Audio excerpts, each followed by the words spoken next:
தீபம் செய்திகளை உடனுக்குடன் தெரிந்து கொள்ள தீபம் செய்தி சேனலை சப்ஸ்கிரைப் பண்ணுங்க, பெல் பட்டனை கிளிக் பண்ணுங்க.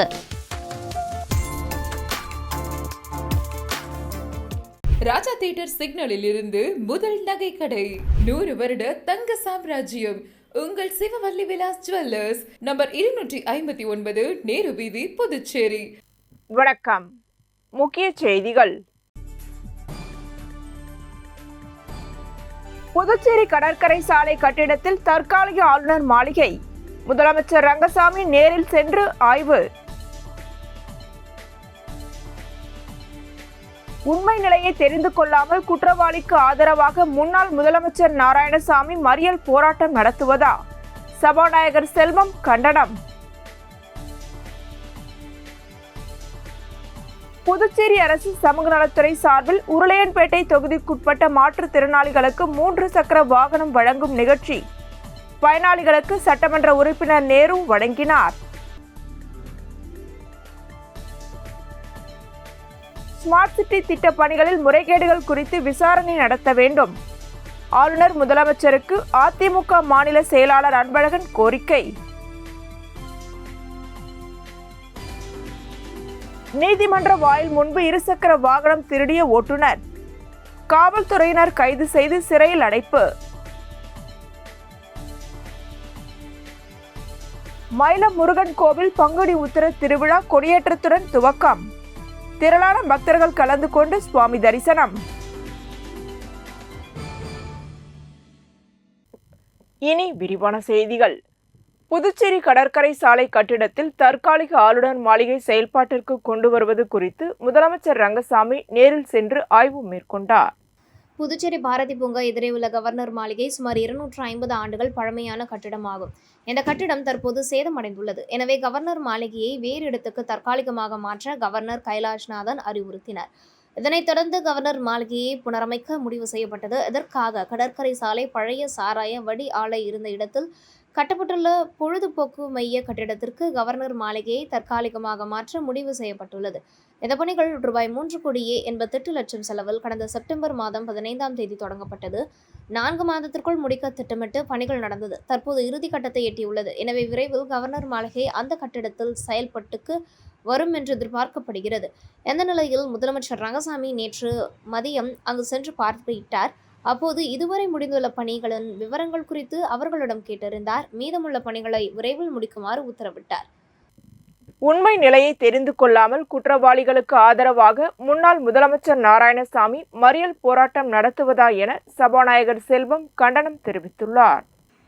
செய்தியாளர்களை சந்தித்தார். அப்பொழுது அவர் முன்னாள் முதல்வர் நாராயணசாமி, சட்டமன்ற உறுப்பினர் வைத்தியநாதன், முன்னாள் சட்டமன்ற உறுப்பினர் அனந்தராமன் ஆகியோர் நெடுஞ்சாலையை மறுத்து சட்டம் ஒழுங்கு சீர்குலையும் வகையில் கஞ்சா கடத்தல் கும்பலுக்கு ஆதரவாக போராட்டம் நடத்தியுள்ளனர். போக்சோ மற்றும் கஞ்சா வழக்கில் தொடர்புடைய குற்றவாளிகளுக்கு ஆதரவாக ஒரு முன்னாள் முதல்வர், மத்திய அமைச்சராக இருந்தவர் தலைமையேற்கலாமா? இதனை வன்மையாக கண்டிக்கிறேன். 100க்கும் மேற்பட்ட போலீசார் சம்பவ இடத்தில் இருந்தும் போராட்டம் நடத்தியவர்கள் மீது நடவடிக்கை எடுக்காமல் வேடிக்கை பார்த்தது கண்டிக்கத்தக்கது. போராட்டம் நடத்தியவர்கள் மீது பிணையில் வெளிவர முடியாத வகையில் வழக்கு பதிவு செய்திருக்க வேண்டும். ஆனால் அவ்வாறு செய்யவில்லை.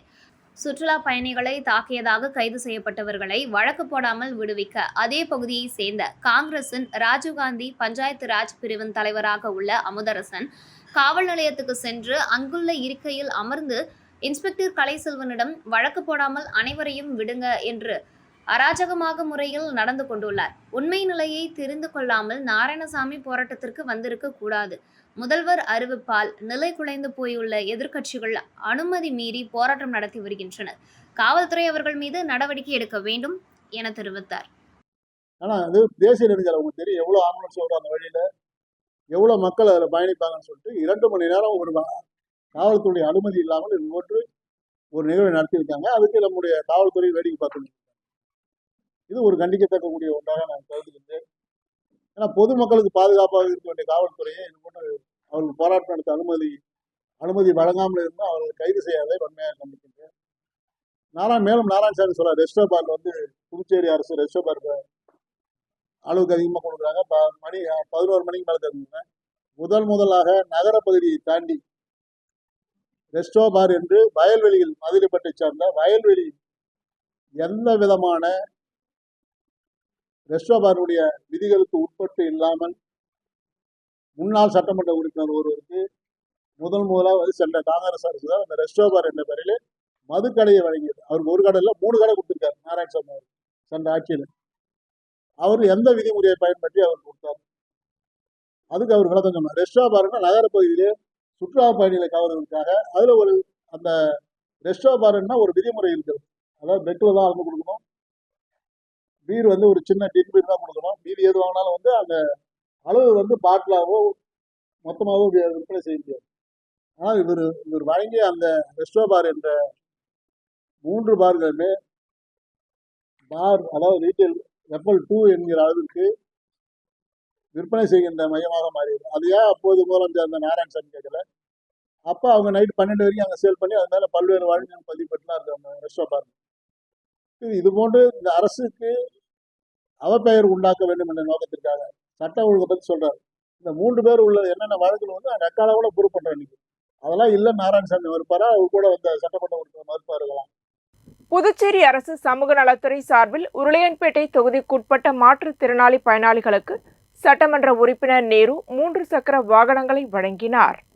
புதுச்சேரி அரசு சமூக நலத்துறை மூலம் மாற்றுத்திறனாளிகளுக்கு வழங்கப்படும் 3 சக்கர வாகனங்கள் வழங்கும் விழா கடந்த சில தினங்களுக்கு முன்பு முதல்வர் ரங்கசாமி சட்டப்பேரவை வளாகத்தில் துவக்கி வைத்தார். அதன் தொடர்ச்சியாக உருளையன்பேட்டை தொகுதிக்குட்பட்ட பயனாளிகளுக்கு சட்டமன்ற உறுப்பினரும் புதுச்சேரி மாநில மனிதநேய மக்கள் சேவை இயக்க நிறுவன தலைவருமான நேரு என்கின்ற குப்புசாமி பயனாளிகளுக்கு 3 சக்கர வாகனங்களை வழங்கினார். நிகழ்ச்சியில் சமூக நலத்துறை அதிகாரிகளும் உருளையன்பேட்டை தொகுதியை சேர்ந்த மனிதநேய மக்கள் சேவை இயக்க பிரமுகர்களும் உடனிருந்தனர். உருவையாறு ஸ்ரீ திரௌபதி அம்மன் திருக்கோவில் தீமிதி திருவிழா பிரம்மோற்சவத்தை முன்னிட்டு கொடியேற்றம் நடைபெற்றது. புதுச்சேரி மாநிலம் உருவையாறு கிராமம் அருள்மிகு பாப்பாத்தி அம்மாள் என்கிற ஸ்ரீ திரௌபதி அம்மன் திருக்கோவில் தீமிதி திருவிழா பிரம்மோற்சவத்தினை முன்னிட்டு கொடியேற்றம் நடைபெற்றது. இதில் கொடிமரத்தில் கொடி கட்டுதல் நிகழ்ச்சியும், ஸ்ரீ கிருஷ்ணர் கருட வாகனத்தில், ஸ்ரீ அர்ஜுனன், ஸ்ரீ திரௌபதி அம்மன் உற்சவ வீதி உலா முதலாம் நாள் உபயதாரர்களால் நடைபெற்றது. இதனைத் தொடர்ந்து 2ஆம் நாள் ஸ்ரீ கிருஷ்ணர், ஸ்ரீ அர்ஜுனர், ஸ்ரீ திரௌபதி அம்மன் பூத்தேரில் உற்சவ வீதி உலா 2ஆம் நாள் உபயதாரர்கள் ஏற்பாட்டில் நடைபெற்றது. மேலும் தினம்தோறும் மின் அலங்காரங்களுடன் வீதி உலாவும், வான வேடிக்கைகளும், தெருக்கூத்து மற்றும் கலை நிகழ்ச்சிகளும் நடைபெற்று வருகிறது.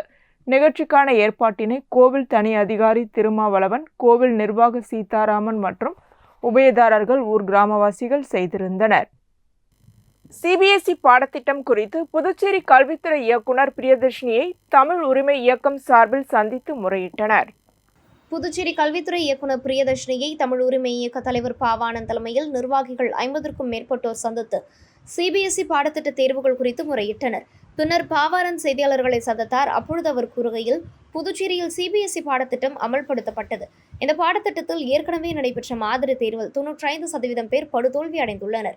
இதனை சரி செய்யவும், சிபிஎஸ்இ பாடத்திட்டத்தை நியாயப்படுத்தவும், 10 மற்றும் 12ஆம் வகுப்பு பொதுத் தேர்வில் தேர்ச்சி விகிதத்தை அதிகரித்து காட்டவும் மாணவர்கள் பார்த்து எழுத அனுமதிக்கப்படுகிறார்கள்.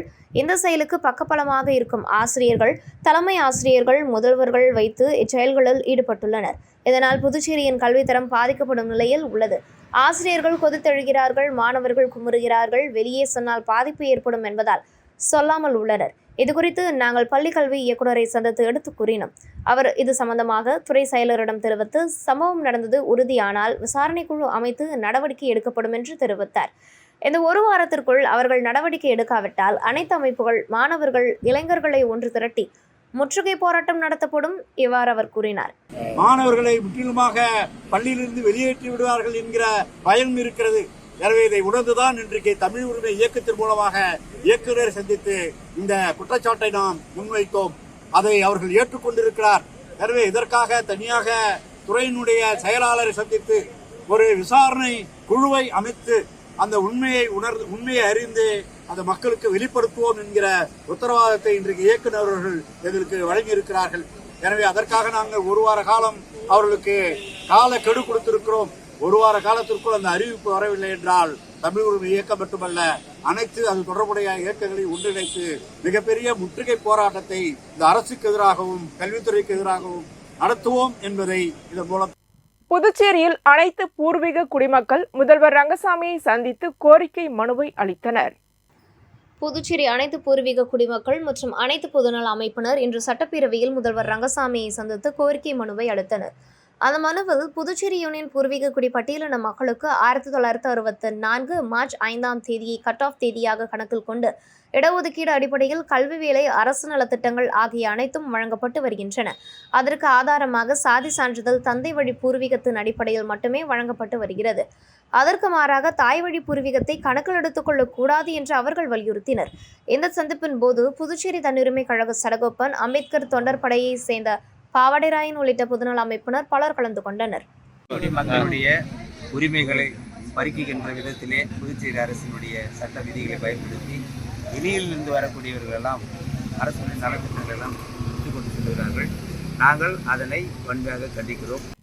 மதகடிப்பட்டு ஸ்ரீ மணக்குள விநாயகர் கல்வி அறக்கட்டளையின் ஒரு பகுதியான SMV பள்ளியில் 2வது ஆண்டு விழா கொண்டாடப்பட்டது. மதகடிப்பட்டு ஸ்ரீ மணக்குள விநாயகர் கல்வி அறக்கட்டளையின் ஒரு பகுதியான SMV பள்ளியில் 2வது ஆண்டு விழா கொண்டாடப்பட்டது. ஸ்மார்ட் குரு செயலியை அறிமுகப்படுத்தியதைத் தொடர்ந்து பள்ளி அதன் வருடாந்திர ஆண்டு விழா கொண்டாட்டத்தை தொடங்கியது.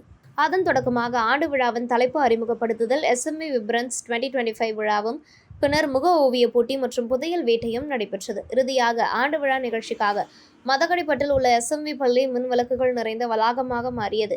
இந்த நிகழ்ச்சியில் தக்சசீலா பல்கலைக்கழகத்தின் வேந்தரும் மணக்குள விநாயகர் கல்வி அறக்கட்டளையின் தலைவரும் நிர்வாக இயக்குநருமான தனசேகரன், பொருளாளர் பொறியாளர் ராஜராஜன், இணை செயலாளர் ஆர்கிடெக்ட் வேலாயுதம், ஸ்ரீ மணக்குள விநாயகர் அறக்கட்டளையின் உறுப்பினர்களான டாக்டர் நீலா பிரியதர்ஷினி, கீதா, கவிதா, வைஷ்ணவி, சூரியகுமார் என அறக்கட்டளையின் அனைத்து உறுப்பினர்களையும் SMV பள்ளியின் 9ஆம் வகுப்பு மாணவி நேஹா வரவேற்றார். அடுத்ததாக ஸ்ரீ மணக்குள விநாயகர் பொறியியல் கல்லூரியின் இயக்குநர் மற்றும் முதல்வர் டாக்டர் வெங்கடாச்சலபதி விழாவில் கலந்து கொண்டனர். ஆண்டு விழா நிகழ்ச்சி சிறப்பு விருந்தினர்களால் குத்துவிளக்கேற்றி SMVECயின் முகப்பு கீதத்திற்கான பாடலுக்கு 7, 8 மற்றும் 9ஆம் வகுப்பு மாணவர்களின் நடனத்துடன் தொடங்கியது. 2024-2025 ஆண்டிற்கான ஆண்டறிக்கையை முதல்வர் டாக்டர் அனிதா சாந்தகுமார் வாசித்தார். அதில் பள்ளியானது மத்திய இடைநிலை கல்வி வாரியத்தின் இணைப்பாணை பெற்றதை குறிப்பிட்டு பேசினார். அடுத்த வருகை பதிவில் சிறந்து விளங்கிய மாணவர்கள் மற்றும் பள்ளியின் சார்பாக நடத்தப்பட்ட போட்டிகளில் சிறந்து விளங்கிய மாணவர்களுக்கு கேடயமும் பாராட்டு சான்றிதழும் வழங்கப்பட்டன. பென்ஷன் விதிகளில் திருத்தத்தை கண்டித்து ஏப்ரல் 3ஆம் தேதி போராட்டம் நடைபெற உள்ளதாக ஓய்வூதியர் சங்கங்களின் ஒருங்கிணைப்பு குழுவினர் அறிவித்துள்ளனர். தேசிய ஓய்வூதியர் சங்கங்களின் ஒருங்கிணைப்பு குழு புதுச்சேரி கிளை பொதுச் செயலாளர் ராதாகிருஷ்ணன் முல்லை நகரில் உள்ள அரசு ஊழியர் சம்மேளன அலுவலகத்தில் செய்தியாளர்களை சந்தித்தார். அப்பொழுது அவர் கூறுகையில், கடந்த மார்ச் 25ஆம் தேதி பிஜேபி தலைமையிலான மத்திய அரசு அறிமுகப்படுத்திய நிதி மசோதாவில் பென்ஷன் விதிகளில் திருத்தங்களை கொண்டு வந்து எதிர்க்கட்சிகளின் எதிர்ப்பை மீறி மக்களவையில் நிறைவேற்றியுள்ளது. இந்த திருத்தங்களின் மூலம் ஊதியக்குழு பரிந்துரைகள் வருங்காலத்தில் மட்டுமே பொருந்தும். அதாவது ஊதியக்குழுவின் பரிந்துரைகள் அமல்படுத்தப்படும் தேதிக்கு பிறகு ஓய்வு பெறும் ஓய்வூதியர்களுக்கு மட்டுமே அவை கிடைக்கும். ஓய்வூதியர்களை 2ஆக பிரித்து 8வது ஊதியக்குழு பரிந்துரைகள் அமல்படுத்தப்படும் தேதியிலிருந்து யார் ஓய்வு பெறுகிறார்களோ அவர்களுக்கு மட்டுமே 8வது ஊதியக்குழு பரிந்துரைகள் அமல்படுத்தப்படும்.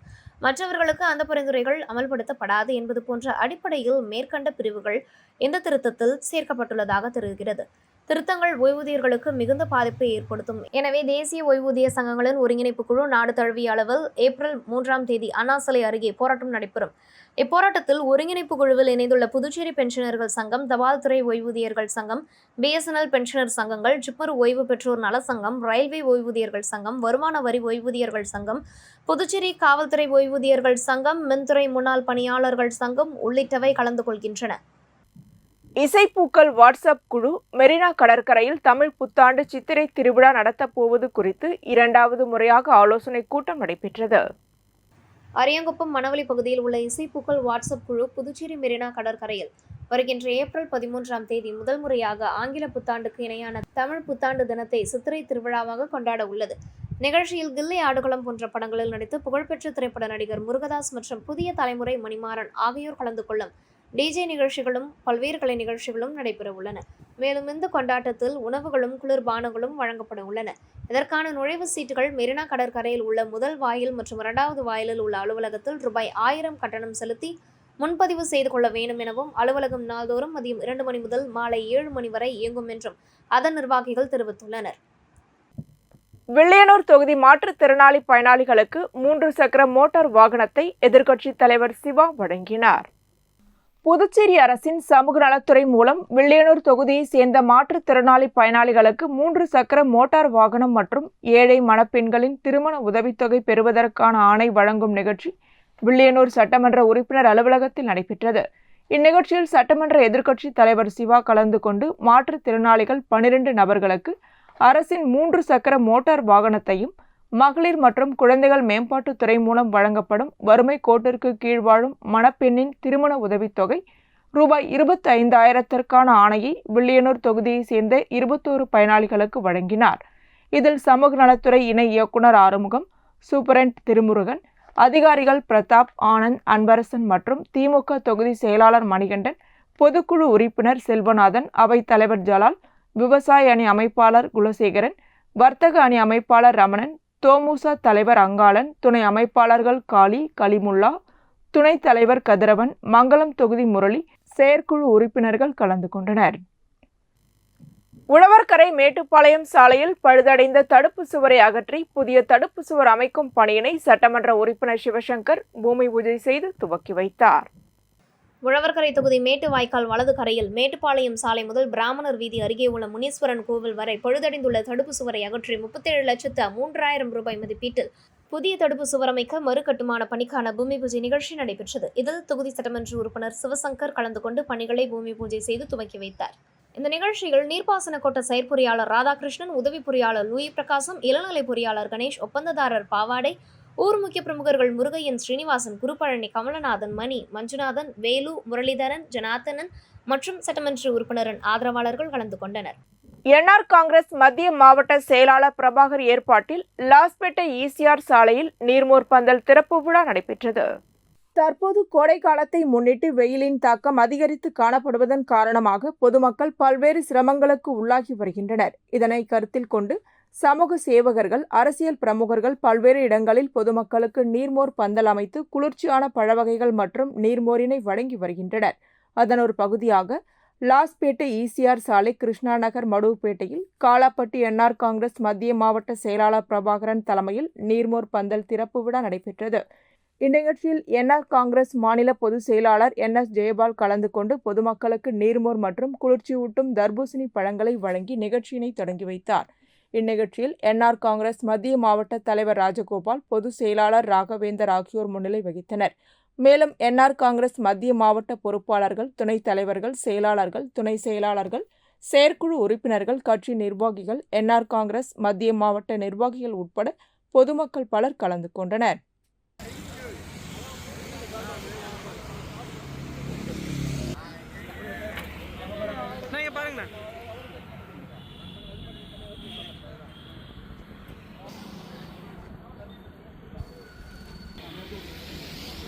ஸ்மார்ட் சிட்டி திட்டப் பணிகளில் முறைகேடுகள் குறித்து விசாரணை நடத்த வேண்டும் என ஆளுநர் முதல்வருக்கு அதிமுக மாநில செயலாளர் அன்பழகன் கோரிக்கை விடுத்துள்ளார். புதுச்சேரி அரவிந்தர் வீதியிலிருந்து துப்ராய்பேட்டை வரை உள்ள பெரிய வாய்க்காலில் ஸ்மார்ட் சிட்டி திட்டத்தின் மூலம் நடைபெற்று வரும் பணிகளை அதிமுக மாநில செயலாளர் அன்பழகன் பார்வையிட்டார். பின்னர் செய்தியாளர்களை சந்தித்தார். அப்பொழுது அவர் மத்திய அரசின் 50% நிதி பங்களிப்புடன் சுமார் ரூபாய் 1,800 கோடி அளவிற்கு புதுச்சேரி நகர பகுதியில் ஸ்மார்ட் சிட்டி பணிகளை அரசு முறையாக செயல்படுத்தவில்லை, பல்வேறு முறைகேடுகளை செய்து மக்கள் பணத்தை வீணடித்துள்ளனர்.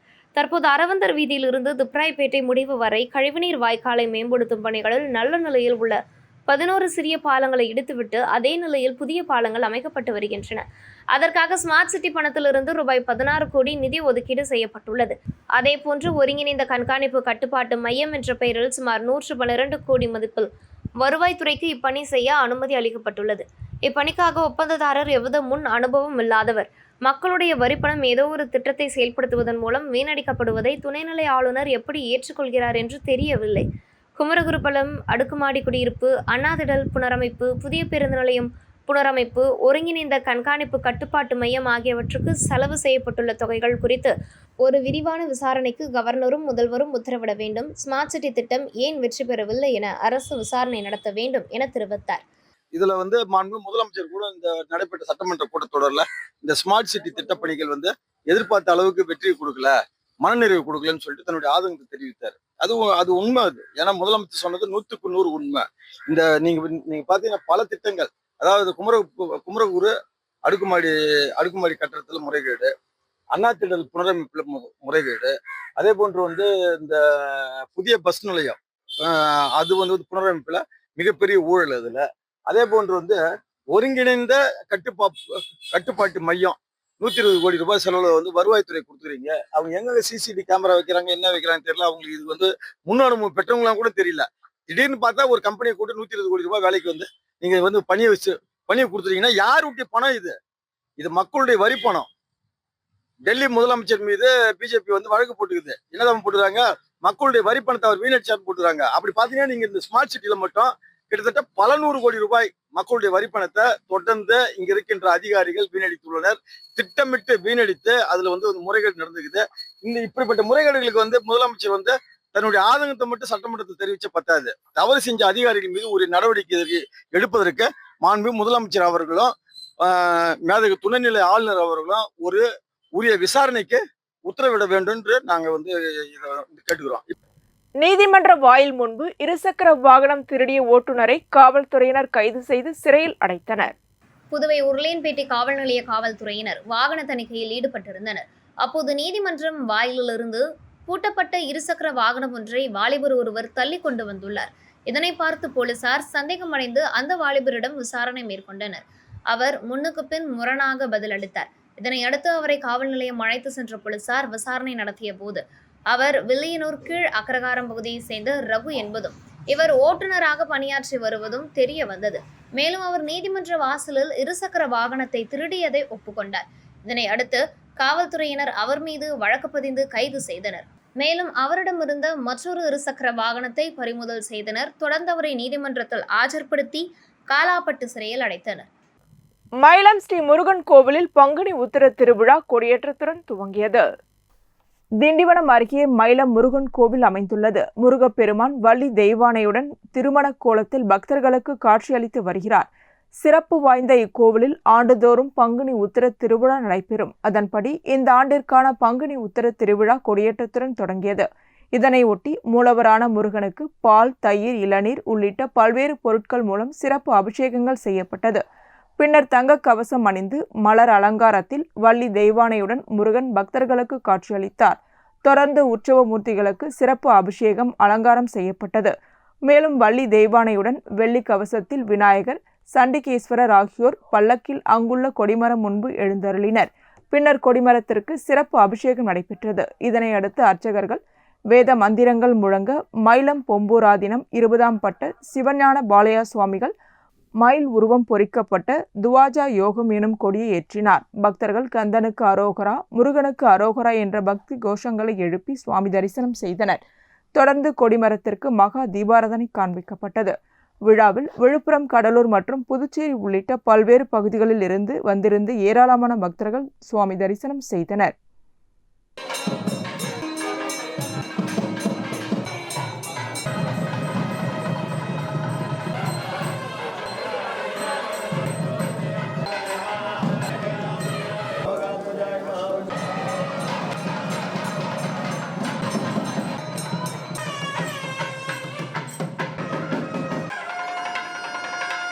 அகில இந்திய என்ஆர் காங்கிரஸ் கட்சியின் நிர்வாகி வடிவேல் பிறந்த நாளை முன்னிட்டு மணவெளி தொகுதி தலைவர் குமரேசன் தலைமையில் கேக் வெட்டி கொண்டாடப்பட்டது.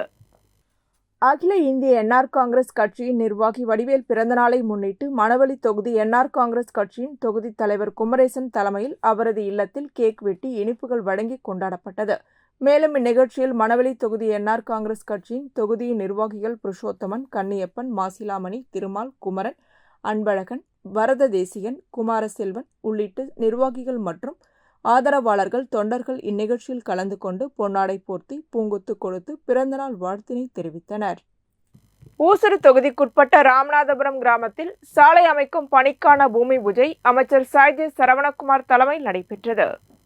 புதுச்சேரி ஊசுடு தொகுதிக்குட்பட்ட ராமநாதபுரம் பகுதியில் உள்ள இடுகாட்டு பாதைக்கு சுமார் 15 லட்சம் ரூபாய் மதிப்பீட்டில் சாலை அமைக்கப்பட உள்ளது. அதற்கான பூமி பூஜை நிகழ்ச்சி நடைபெற்றது. இதில் அமைச்சர் சாய்ஜே சரவணகுமார் கலந்து கொண்டு விழாவிற்கு தலைமை தாங்கி பூமி பூஜை செய்து பணியினை துவக்கி வைத்தார்.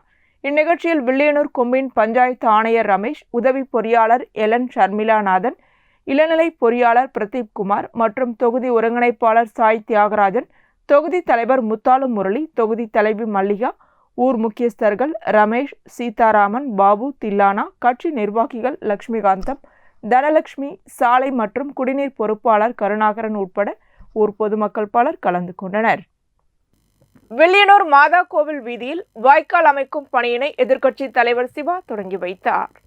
வில்லியனூர் தொகுதிக்குட்பட்ட வில்லியனூர் மாதா கோவில் வீதி மற்றும் மார்க்கெட் வீதி ஆகிய பகுதிகளில் பொதுப்பணித்துறை சாலைகள் மற்றும் கட்டிடங்கள் தெற்கு பிரிவு மூலம் ரூபாய் 25,25,000 மதிப்பீட்டில் எல் மற்றும் யு வடிவ வாய்க்கால் அமைக்கும் பணிக்கான பூமி பூஜை நிகழ்ச்சி வில்லியனூர் அரசு ஆரம்ப சுகாதார மறுவாழ்வு மையம் எதிரே நடைபெற்றது. நிகழ்ச்சியில் தொகுதியின் சட்டமன்ற உறுப்பினரும் சட்டமன்ற எதிர்க்கட்சி தலைவருமான சிவா கலந்து கொண்டு வாய்க்கால் அமைக்கும் பணியினை பூமி பூஜை செய்து துவக்கி வைத்தார். இதில் பொதுப்பணித்துறை சாலைகள் மற்றும் கட்டிடங்கள் தெற்கு பிரிவு செயற்பொறியாளர் சந்திரமோகன், உதவி பொறியாளர் கோபி, இளநிலை பொறியாளர் நடராஜன், வில்லியனூர் லூர்து மாதா ஆலய பங்கு தந்தை ஆல்பர்ட், ஊர் முக்கியஸ்தர்கள் விஸ்வநாதன், திமுக தலைமை செயற்குழு உறுப்பினர் சன் குமரவேல், சந்தான கிருஷ்ணன், கார்த்தி, சண்முகம், ஜோக், பிரதாப், கணேஷ், டொமினிக், லூகாஸ், ரகு, பாஸ்கர், சங்கர், மகேஷ், திமுக தொகுதி செயலாளர் மணிகண்டன், பொதுக்குழு உறுப்பினர்கள் ராமசாமி, செல்வநாதன், அவைத் தலைவர் ஜலால், இலக்கிய அணி அமைப்பாளர் சீனு மோகன்தாஸ், வர்த்தக அணி அமைப்பாளர் ரமணன் ஆகியோர் கலந்து கொண்டனர். திருபுவனை தொகுதியில் புதிய மின்மாற்றியை சட்டமன்ற உறுப்பினர் அங்காளன் பொதுமக்களின் பயன்பாட்டிற்கு இயக்கி வைத்தார். திருபுவனை தொகுதிக்குட்பட்ட திருபுவனை பெருமாள் கோவில் தெரு, பழைய ஹாஸ்பிட்டல் தெரு, செங்குந்தர் வீதி, வெங்கடா நகர், ராகவேந்திரா நகர் ஆகிய பகுதிகளில் குறைந்த மின்னழுத்தம் நிலவி வந்துள்ளது. இதனை அறிந்த தொகுதியின் சட்டமன்ற உறுப்பினர் அங்காளன் புதிய மின்மாற்றி அமைத்து தர மின்துறை அதிகாரிகளுக்கு கோரிக்கை வைத்தார்.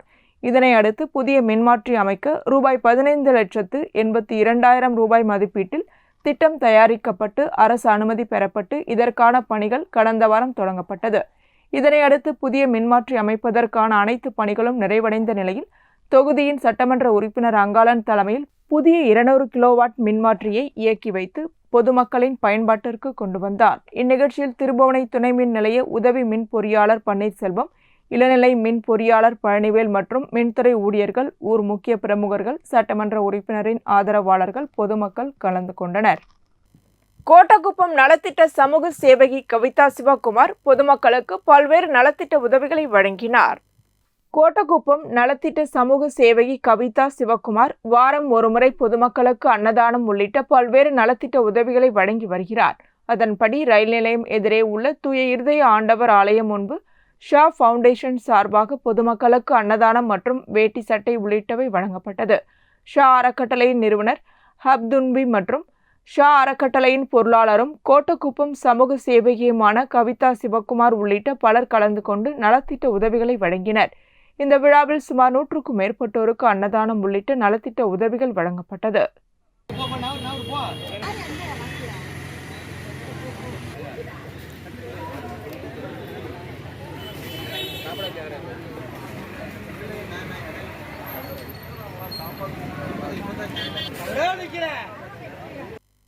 குடியிருப்பு பாளையம் முதல் பின்னாச்சிக்குப்பம் மகாத்மா காந்தி இணைப்பு சாலை வரை நீண்ட காலமாக குண்டும் குழியுமாக உள்ள சாலையை உடனடியாக சீரமைக்க வேண்டும் என இந்திய கம்யூனிஸ்ட் கட்சி சார்பில் பாகூர் பஞ்சாயத்து ஆணையரிடம் மனு அளிக்கப்பட்டது.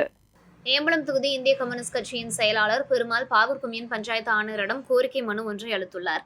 அந்த மனுவில் குறிப்பிடப்பட்டுள்ளதாவது, இந்திய கம்யூனிஸ்ட் கட்சியின் சார்பில் மக்களின் அடிப்படை பிரச்சினைகளை தீர்க்க வேண்டும் என்ற நோக்கத்தில் குடியிருப்பு பாளையம் சுப்பையா நகர் முதல் பின்னாச்சிக்குப்பம் மகாத்மா காந்தி இணைப்பு சாலை வரை சுமார் 30 ஆண்டு காலமாக குண்டும் குழியுமாக உள்ள சாலையை செப்பனிடப்படாமல் இருக்கும் காரணத்தினால் குடியிருப்பு பாளையம் ஆதிங்கப்பட்டு பின்னாச்சிக்குப்பம் சார்காசிமேடு வழியாக இயங்கிக் கொண்டிருந்த பேருந்து போக்குவரத்தும் தடை செய்யப்பட்டுள்ளது எனவும், குடியிருப்பு பாளையம் முத்துமாரியம்மன் ஆலய குடமுழுக்கு விழா வருகின்ற ஏப்ரல் 23ஆம் தேதி நடைபெற இருக்கின்ற நிகழ்ச்சியில் புதுச்சேரி துணைநிலை ஆளுநர் மற்றும் முதலமைச்சர் ஆகியோர் கலந்து கொள்ள உள்ளதால் உடனடியாக போர்க்கால அடிப்படையில் தார் சாலையை அமைத்து தர வேண்டும் என்றும், குடியிருப்பு பாளையம் கிராமத்தில் கொசுக்களின் உற்பத்தி அதிகமாக இருப்பதால் பழுதடைந்துள்ள கழிவுநீர் வாய்க்காலை புதியதாக கட்டிக் கொடுக்க வேண்டும் எனவும், சுமார் 25 ஆண்டுகளுக்கு முன்னால் இருந்த பாகூர் கொம்யூன் பஞ்சாயத்து ஆணையரால் குடியிருப்பு பாளையம் சுப்பையா நகரில் இடிக்கப்பட்ட பேருந்து நிறுத்தத்தை உடனடியாக கட்ட வலியுறுத்தியும் பாகூர் பஞ்சாயத்து ஆணையர் சதாசிவத்திடம் கோரிக்கை மனு அளித்துள்ளார். மேலும் இந்திய கம்யூனிஸ்ட் கட்சி தொகுதிக்குழு உறுப்பினர் பக்தவத்சலம், லெலின், ஆதிங்கப்பட்டு பக்கிரிசாமி ஆகியோர் உடனிருந்தனர். மேலும் மேலே குறிப்பிட்டுள்ள கோரிக்கைகளை தீர்க்கப்படவில்லை என்றால் தொடர்ந்து போராட்டம் நடத்தப்போவதாக தொகுதி செயலாளர் பெருமாள் தெரிவித்துள்ளார். புதுச்சேரி கலை முதியோர் இல்லத்தில் பிள்ளைகளால் பராமரிக்க முடியாத முதியவர்களுக்கு ஆதரவு அளித்து மருத்துவ பரிசோதனைகள் செய்து பாதுகாத்து வருவது மக்கள் அனைவரது பாராட்டையும் பெற்றுள்ளது. புதுச்சேரியில் முதியோர்களுக்கு ஆதரவாக கலை முதியோர் இல்லம் செயல்பட்டு வருகிறது. இன்றைய சமூகத்தில் முதியோர்களின் நிலை கண்கலங்க வைக்கும் விதமாக மாறியுள்ளது. திருமணத்திற்கு பிறகு பிள்ளைகள் தங்களுடைய பெற்றோரை கவனிப்பது கடினமான காரியமாகிவிட்டது. கணவன் மனைவி இருவரும் வேலைக்கு செல்ல வேண்டிய சூழல், வெளிநாட்டில் குடியேறுதல் மற்றும் சிலர் பிள்ளைகளால் வீதிக்கு வருவதற்கு பதிலாக முதியோர் இல்லத்தில் சென்று தங்குவதும் உண்டு.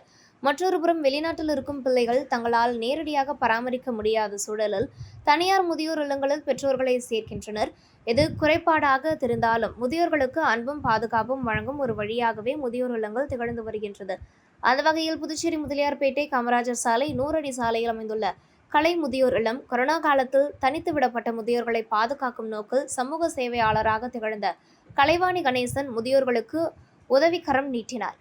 அவர் சேவையை ஆரம்பித்து மனநிறைவு அடைந்திருந்த வேளையில் அவரது உறவினர் நடத்தி வந்த முதியோர் இல்லத்தின் இயக்குனர் கொரோனாவால் மரணமடைந்தார். இதனால் அந்த இல்லத்தையும் இணைத்து கலை முதியோர் இல்லம் என்ற அமைப்பை உருவாக்கி செயல்படுத்தி வருகிறார். முதியோர்களுக்கு தனிப்பட்ட பராமரிப்பு, மாதந்தோறும் மருத்துவ பரிசோதனை, ஆரோக்கியமான உணவு, செக்யூரிட்டி பாதுகாப்பு வசதி, கலை மற்றும் பொழுதுபோக்கு நிகழ்ச்சிகள், குடும்பத்தினருடன் காணொலி அழைப்புகள் போன்ற சிறப்பம்சங்களுடன் கலை முதியோர் இல்லம் செயல்பட்டு வருகிறது. இங்கு தங்கியுள்ள முதியவர்கள் தங்களது வாழ்க்கையை அமைதியாகவும் மகிழ்ச்சியுடனும் செலவிடுகின்றனர். இங்கே நாங்கள் எங்களது மகனுடன் வாழ்வதைப் போலவே இருக்கிறது என்று முதியோர் சொல்வது கலை முதியோர் இல்லத்தின் தனி சிறப்பை வெளிப்படுத்துகிறது. புதுவை பாக்கமுடியான்பட்டியில் உள்ள இதயா மகளிர் கல்வியியல் கல்லூரியில் உலக நுகர்வோர் உரிமைகள் தின விழிப்புணர்வு நிகழ்ச்சி நடைபெற்றது. புதுவை பாக்கமுடியான்பட்டியில் உள்ள இதயா மகளிர் கல்வியியல் கல்லூரியில் நடைபெற்ற உலக நுகர்வோர் உரிமைகள் தின விழா 2025 நுகர்வோர்களுக்கான விழிப்புணர்வு நிகழ்ச்சி நடைபெற்றது. உரிமை குரல் நுகர்வோர் அமைப்பை சேர்ந்த சந்திரா வரவேற்புரையாற்ற இமாக்குலேட் பெண்கள் கல்வியியல் கல்லூரியின் முதல்வர் டெசி நம்பிக்கை முன்னிலை வகித்தார். புதுச்சேரி ஒருங்கிணைந்த நுகர்வோர் சங்கங்களின் கூட்டமைப்பு தலைவர் முத்துரங்கம் தலைமை உரையாற்ற மாவட்ட நுகர்வோர் ஆணைய தலைவர் முத்துவேல், குடிமைப்பொருள் வழங்கல் துறை இயக்குனர் சத்தியமூர்த்தி, இமாக்குலேட் பெண்கள் கல்வியியல் கல்லூரியின் செயலாளர் சகாயமேரி ஆகியோர் பரிசுகளை வழங்கி வாழ்த்துரை வழங்கினர். தொடர்ந்து சிறப்புரையை நல்லாசிரியர் முனைவர் பூங்குழலி பெருமாள் நிகழ்த்தினார். மேலும் இந்த நிகழ்ச்சியில் சட்ட ஆலோசகர் சேஷாச்சலம், உதவி பேராசிரியர் விசாலாட்சி ஆகியோர் கலந்து கொண்டனர். முதலியார்பேட்டையில் சமூக சேவை செய்து வரும் கருணா கோடை வெயிலுக்காக பொதுமக்களுக்கு நீர்மோர் வழங்கினார். புதுச்சேரியில் கோடை வெயில் தாக்கம் நாளுக்கு நாள் அதிகரித்து வரும் நிலையில் வாகன ஓட்டிகள் பாதிப்படையாமல் இருக்க பொதுப்பணித்துறை மூலம் முக்கிய சிக்னல்களில் பசுமை பந்தல் அமைக்கப்பட்டுள்ளது. இந்த நிலையில் முதலியார்பேட்டை தொகுதிக்குட்பட்ட அனிதா நகர் ரயில்வே கேட் அருகே கருணா தனது சொந்த செலவில் பசுமை பந்தலை அமைத்தார். புதுச்சேரிக்கு ரயில் வந்து செல்லும் நேரங்களில் கேட் அனிதா நகர் ரயில்வே கேட் அடைக்கப்பட்டு இருபுறமும் சுமார் 15 நிமிடங்களுக்கும் மேலாக வாகன ஓட்டிகள் வெயிலில் காத்திருக்க வேண்டிய நிலை இருந்து வருகிறது. தற்போது கோடை கால வெப்பசலனம் அதிகரித்து காணப்படுவதால் வாகன ஓட்டிகளுக்கு நிழல் தரும் வகையில் ரயில்வே கேட்டில் இருபுறமும் 100 அடி தூரத்திற்கு கருணா பசுமை பந்தலை அமைத்தார். நடந்த நிகழ்ச்சியில் பசுமை பந்தலை கருணா தலைமை தாங்கி திறந்து வைத்தார். நிகழ்ச்சியில் கணபதி, கோபி, ஜீவா, கர்ணா, நல்லவாடு ஆறுமுகம், பாஸ்கர், விஜய், விக்ரமாதித்தன், ஹரி, செந்தில், அருள் உள்ளிட்ட பலர் கலந்து கொண்டனர். இத்துடன் செய்திகள் நிறைவடைகின்றன. வணக்கம்.